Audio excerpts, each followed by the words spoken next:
Well, thank you for joining this session today. We highly appreciate it. You are the author of Common Ground, Multifamily Housing in Los Angeles. You are a writer, broadcaster, and speaker on Los Angeles design and architecture, Mrs. Frances Anderton.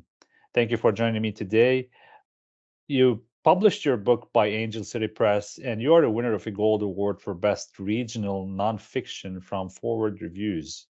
You co-produced short films, specifically for the nonprofit housing developers, Community Corporation of Santa Monica and Venice Community Housing. You're currently researching Awesome and Affordable. I can't wait to look into that and hear about it. How do you merge awesome and affordable? Housing as a fellow of Friends of Residential Treasures, Los Angeles.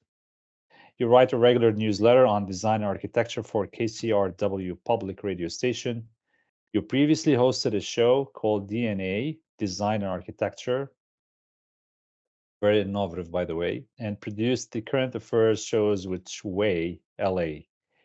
And to the point, you support the creation of programming at Helms Bakerley District. You have lots of honors, but they include the Esther McCoy Award from the Architectural Guild of USC School of Architecture, where your work educating the public about architecture and urbanism still lives till today. You serve actually on the board of AIA, Los Angeles Community Corp, and Palm Springs Modernism Week. You were raised in Bath, a place that I have visited before and I'm very fond of, England, and studied architecture and at the Bartlett at University College London. You subsequently became associate editor of the Architectural Review. Your first assignment was life-changing to produce a special report on new architecture in Los Angeles. Such a beautiful and astonishing background. I got tons of questions, to be honest, just reading your background. What brought you to Los Angeles? Like the very first question that pops to mind. Well, it was a long time ago now, the years have passing. But I will say that from childhood, growing up in Bath, I always had my heart set on coming to America. I was always very attracted to the exuberant American tourists that used to come and visit the beautiful city of Bath. So I was always intrigued by America, but it wasn't till I was 21 that I actually visited New York and thought New York would be the dream, that would be the place to go to. But then a couple of years later, on leaving the Bartlett, I did wind up working for the Architecture Review magazine. And it was the late 1980s when what we were all getting wind of the kind of experimental architecture that was happening in Los Angeles at that time by architects who were not so well known globally then. There was obviously Frank Gehry, but there was Tom Main and Eric Owen Moss, and there was a whole so-called sort of quote school of architects in LA that were doing a kind of West Coast variant on postmodernism that was sort of very fresh and different from what was going on the East Coast and in Europe. So anyway, the architecture, it's a long story how I wind up being the person that went, but the Architecture Review basically sent me to Los Angeles in 1987. And back then it's quite different from now because, there really wasn't the mass transit system. There wasn't sort of everything that's going on with the densifying of the city that we see now. It was just really quite not long after the Olympics in Los Angeles. It was, in retrospect, I realized it was almost perhaps the sort of end of an era. But anyway, I arrived and met those folks and other designers who were incredibly inspiring. There was a kind of a freshness and a sort of energy that I found appealing in that way that so many of us who are immigrants to Los Angeles do. Let me pause for a second. How did you start your career as an architect, and what inspired you to pursue that field? Well, I grew up, as you mentioned, in Bath, which obviously is in itself, a model of an architectural marvel. Yes, it is an architectural marvel of a certain type of architecture, kind of neoclassical, but embedded in the landscape, And my father worked on buildings. My father was a sort of self-taught builder, decorator, designer who didn't get to be an architect per se. He didn't build ground up buildings. You almost couldn't do that in Bath. In Bath, you really only got to preserve buildings. You got to work on preserved buildings. And so we moved pretty much every 2 years, really never very far, just from one Georgian building to another one that he was working on. And so I grew up really on building sites, in as much as, and I grew up around a constant conversation about buildings. And but so anyway, but there we were in beautiful Bath, but it was also frustrating Bath. If you wanted to be creative architecturally, it really was quite restrictive because of its focus on preservation. And obviously one can say that's a great thing. It means the city is as beautifully preserved as it is. But on the other hand, it could be kind of frustrating if you wanted to be creative. And so anyway, I wound up going to architecture school. It felt like a kind of a natural thing to do. And then I realized fairly early on, actually, in the schooling, that I probably wasn't going to be an architect, but I was going to be architecture adjacent somehow. And then I wound up at the Architecture Review, and then I came to LA in that year, 1987, and I just saw how this sort of freshness, this kind of optimism, what seemed to be a latitude to be very creative. And I saw all the individual homes that people sort of stamped their own personality on, and it was really remarkably, it felt at least remarkably different from the preoccupation with the past that I grew up with in Bath. Now, 30 years later, of course, I can see it's a bit more of a complicated picture than that. But that's how it felt back then. I found it incredibly inspiring and exciting. Of course, I can't deny the sunshine was, of course, an attraction. It felt like a very liberated kind of place back then. So I went back to England after spending 3 weeks here for the Architecture Review, but just vowed that I would come back and visit again. And I visited again and again until finally in 1991, I moved here. So I sort of switched coasts. I'd always thought New York would be the place, but it became LA. And I have to say, I did have that European skepticism about a place that was built around the car and that had this kind of low-rise sprawl. Did you like it when you first landed? I wouldn't say I thought it was incredibly odd, weird. But I will say I stepped out of the plane and I saw the theme building and I thought that is fantastic. And at that point in the late 80s, the theme building wasn't kind of surrounded by a mush of buildings like it is at LAX today. It really stood kind of free and this Jetson age building. It was, and then the blue sky above it. I mean, it was extraordinary. So I loved that. But then I must have, I'm trying to think how I even got from the airport to my friend who I stayed with, Julia Bloomfield, an incredible woman who hosted me for the first time and introduced me to people and to whom I'm eternally indebted. But I can't remember, because I never drove in England. I never drove. I got to LA, I basically had a driver's license. I must have rented a car pretty fast. And then I could barely even figure out how to. Well, they drive at the right side of the road over here, so. Well, that was just the start of it. It was then how to use the freeway. I'm amazed. I'm amazed I was alive after that trip, because figuring out how to use the freeway and to get across these multiple lanes of traffic and thoroughfares, it was all very new and extraordinary. But I will say that low rise,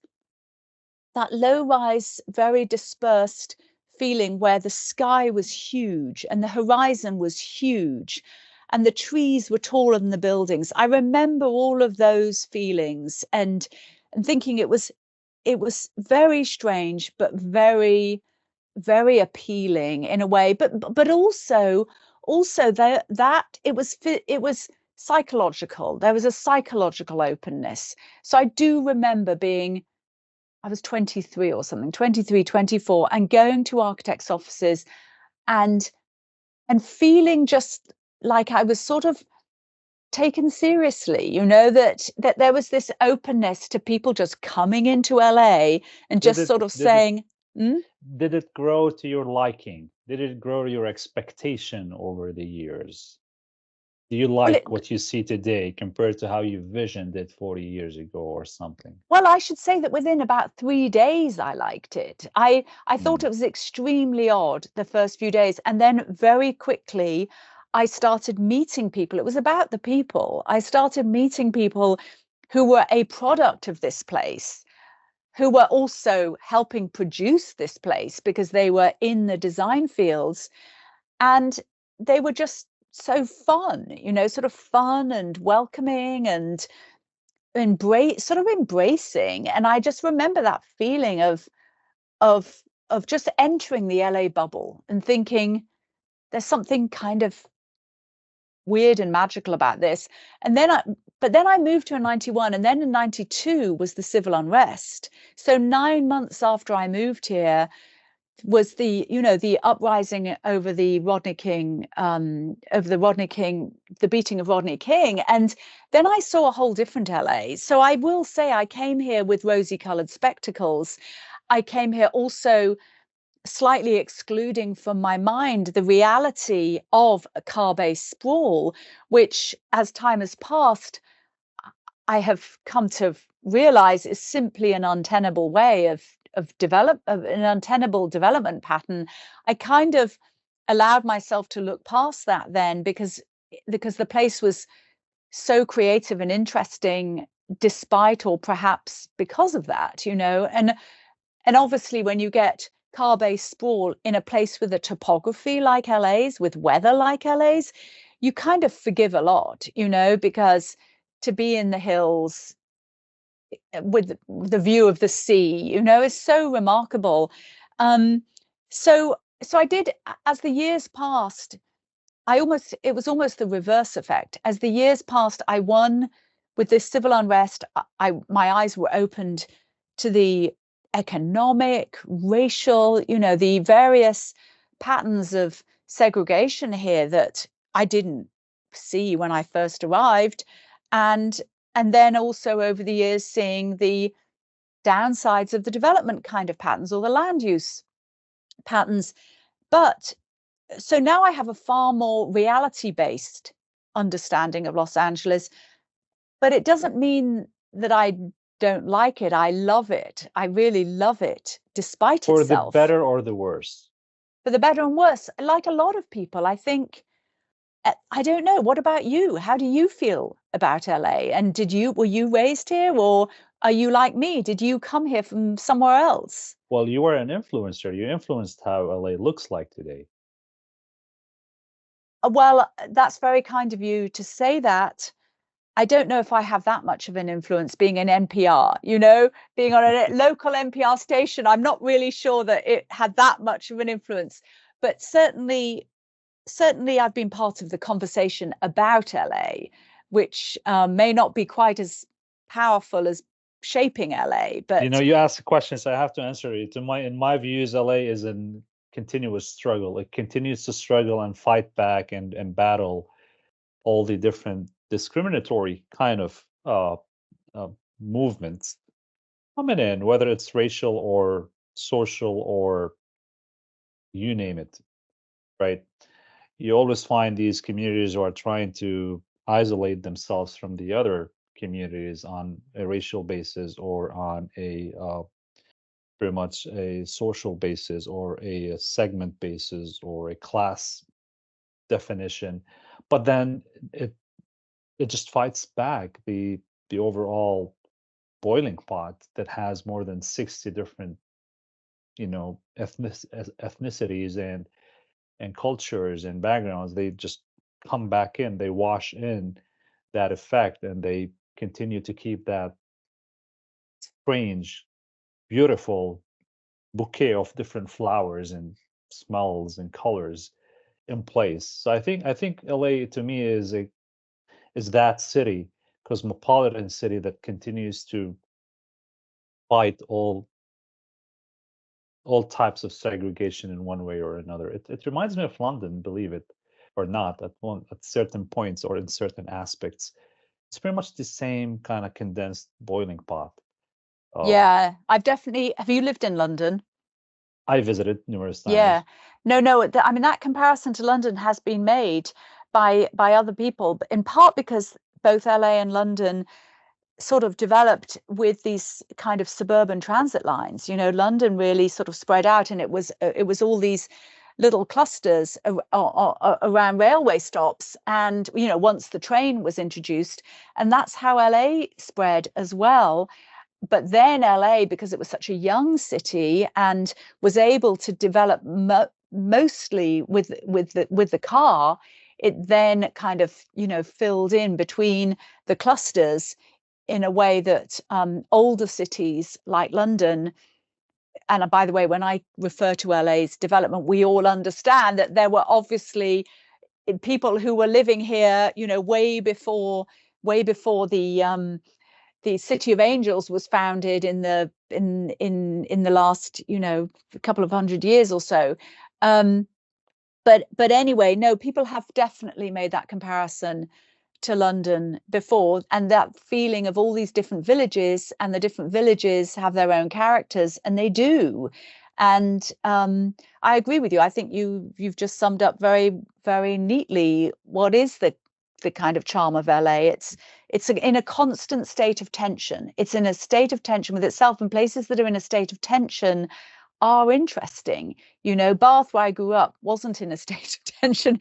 It was just a little pretty tourist town, that that there it wasn't dynamic. LA's constantly dynamic, and it's constantly being reinvigorated, and neighborhoods are being reinvigorated. And right now, that to me, the really kind of front and center tension currently, I think, is one of physical and land use. And people, a good number of Angelenos, not wanting to let go of the garden city lifestyle that reached its zenith in the 20th century, and that is not viable anymore. We've run out of land.